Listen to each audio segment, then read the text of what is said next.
แผนกยุติธรรมนครหลวงจันทร์ร่วมกับองค์การยุติธรรมเมืองไซธานีแม่นได้จัดพิธีปิดสุดฝึกอบรมระยะสั้น45 วันสุดที่5ปี2025และก็มอบใบยั่งยืนให้แก่นักสัมมนากรพิธีจัดขึ้นในวันที่ 8 พฤษภาคม 2025โดยการเป็นประธานร่วมของทานเวียงคำศรีหาโคตเจ้าเมืองไซธานี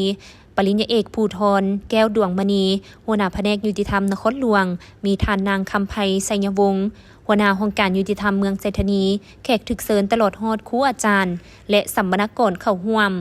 ท่านนางคำไพไสยวงศ์ได้ขึ้นผ่านบทสรุปผลสำเร็จการจัดตั้งปฏิบัติสูตรฝึกอบรมกฎหมายในครั้งนี้เพื่อเป็นการจัดตั้งปฏิบัติพันขยายเนื้อในจิตใจของคำสั่งเกี่ยวกับการเพิ่มทวีเวียกงานยุติธรรมหักทานให้เข้าสู่ลงลึกเทื่อละก้าวแน่ใส่สั่งสติเคารพและปฏิบัติกฎหมายให้แก่พนักงานหักทานบ้านสามารถเป็นเจ้าการสกัดกั้นและแก้ไขข้อขัดแย้งปัญหาต่างๆที่เกิดขึ้นอยู่ภายในบ้านให้ถูกต้องและสอดคล้องกับกฎหมายจำเป็นต้องได้สั่งบุคลากรกฎหมายขั้นพื้นฐานในหลักสูตรฝึกอบรม45 วันให้บรรดาในบ้านโรงในบ้านหน่วยงานต่างๆของแต่ละบ้านและบรรดาพนักงานองค์การอ้อมข้างเมืองไซธานี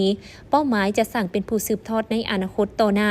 สูตรฝึกอบรมครั้งนี้มีนักสัมมนากรจำนวน46 ท่านหญิง11 ท่านที่มาจาก29 บ้านทั่วเมืองไซธานีมี38 วิชาเรียนมีครูอาจารย์ที่มาขึ้นบรรยายและศิษย์สอนรวมทั้งหมด29 ท่านหญิง6 ท่านจากนั้นพิธีก็ได้มีการมอบใบยั่งยืนให้สัมมนากรที่สำเร็จการฝึกอบรมกฎหมายระยะสั้น45 วันจำนวน46 ท่านหญิง11 ท่านให้เกียรติมอบโดยทานเวียงคำศรีหาโคตพร้อมนั้นก็ได้มีการมอบใบย่องย่อให้แก่ครูอาจารย์และคณะพิศอบที่ได้ประกอบส่วนเข้าในวิกงานสั่งบุคลากรกฎหมาย45 วันในสุดนี้จำนวน37 ท่านหญิง13 ท่านให้เกียรติมอบโดยปริญญาเอกภูธรแก้วดวงมณี